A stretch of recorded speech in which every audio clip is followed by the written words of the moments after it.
Hey guys, welcome back to the channel. I've got a video from Jago Hazard. It is in search of the oldest house in London. I thought this would be kind of cool to see. I'm sure there's probably discrepancies as far as what the actual oldest house is and if some are still standing, if they've been modified. Um, just for entertainment value, we're gonna check it out. Even in the description, it says the oldest house in London, depending on how you define house, oldest, and, and London. So there you go on that. But I will link this video in the description along with links over to Patreon and link of how you could support the channel here on YouTube, even with a one-time donation. Um, or if you just like the video, you could do like a thanks, and it would be a one-time thanks for the video, I guess. But yeah, let's go ahead and jump into this and check it out. London is an ancient city that has changed a lot over the centuries. Between fire, invasions, wars, and the simple march of progress, it's been knocked about. A lot. Yet every so often you'll find some curious surviving building that made it through everything to the present day. Today, we are going in search of the oldest house in London.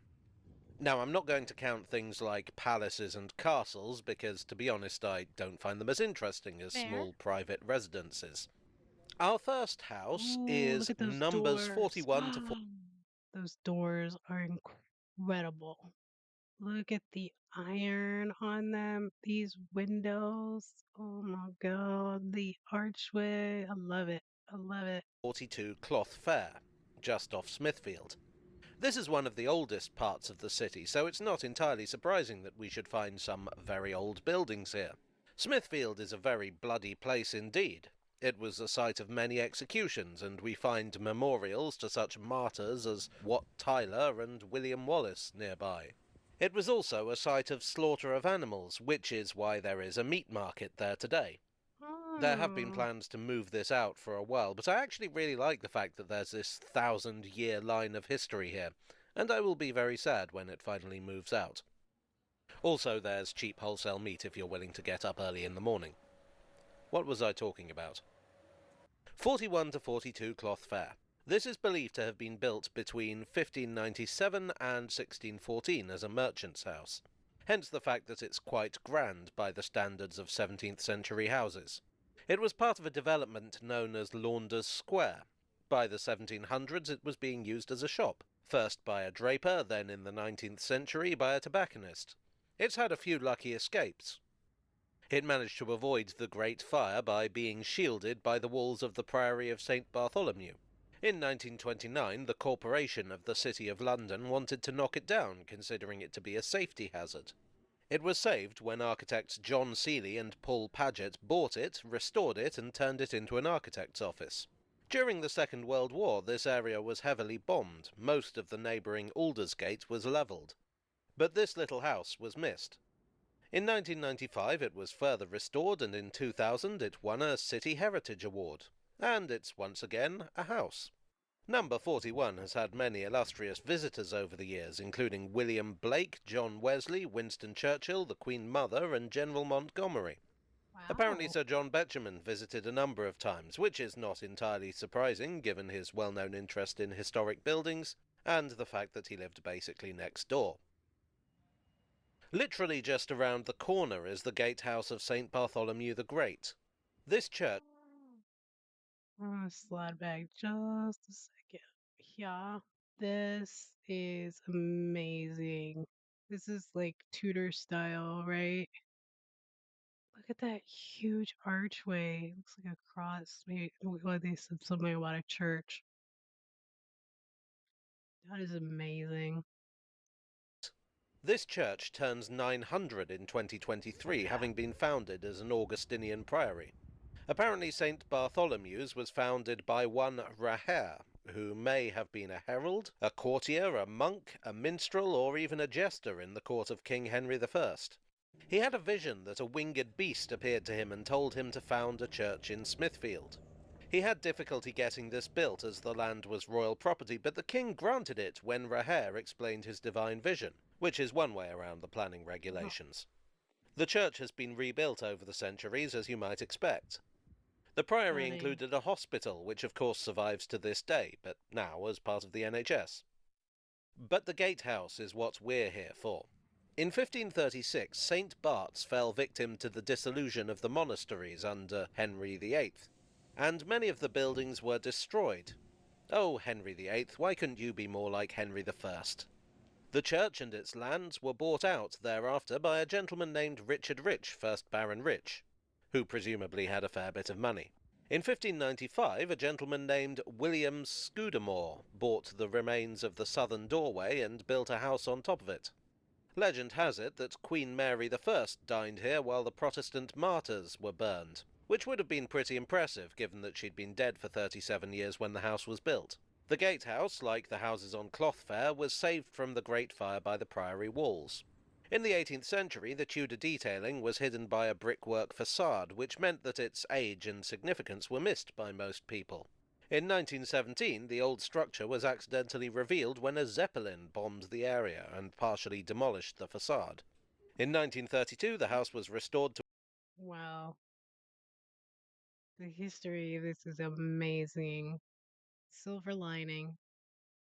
It revealed the gorgeous Tudor style. its former glory. From 1948 to 1979, the house was used as a school, but not a very big one. It's now an interesting mix of features, from the Tudor-style timber-framed buildings to the medieval stonework at the base. It's no longer a house, so I must admit that I'm slightly pushing the definition of oldest house in London. But there was no way I was going to come to Smithfield and talk about ancient houses and not include this. Having pushed the definition of oldest house, I'm now going to push the definition of in London. We're off to Walthamstow.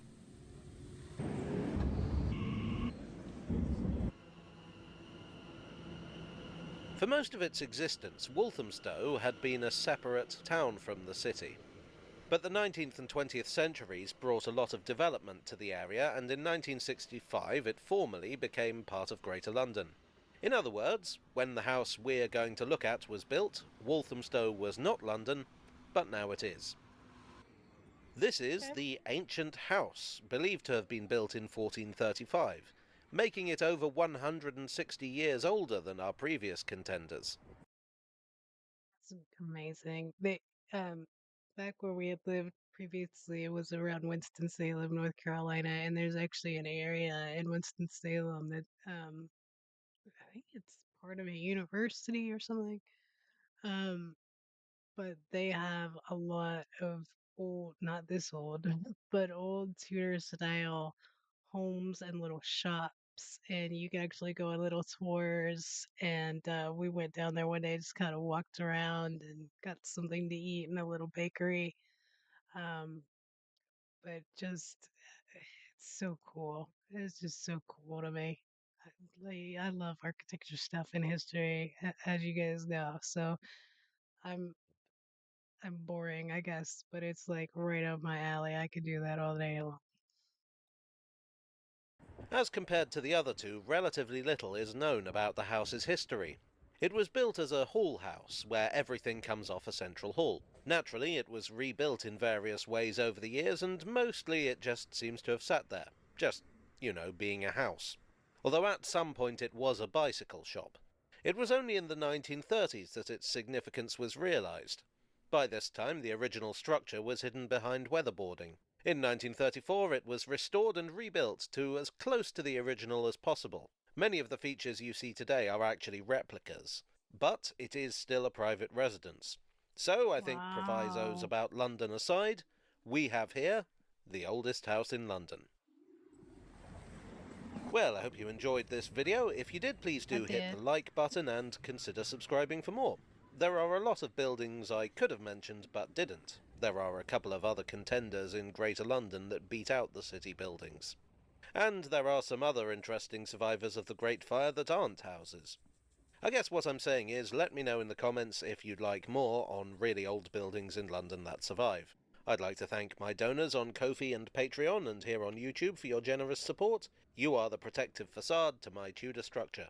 And I'll see you all again very soon. Cheerio. Oh, I love that. I love these coats of arms that are all over the place. I subscribe to him and like the video. You guys enjoy this, absolutely go check out his page, subscribe, like everything. I'm gonna have to kind of go check out maybe some of the other videos he did. But if you guys know of any other really cool buildings, whether they show historical significance or not, that maybe they do house tours in, I would love to see. Or even some of these that might have house tours, because that was one thing I kept thinking. I was like, I hope they kind of go in and show the inside or at least pictures of some of these, but I didn't see any.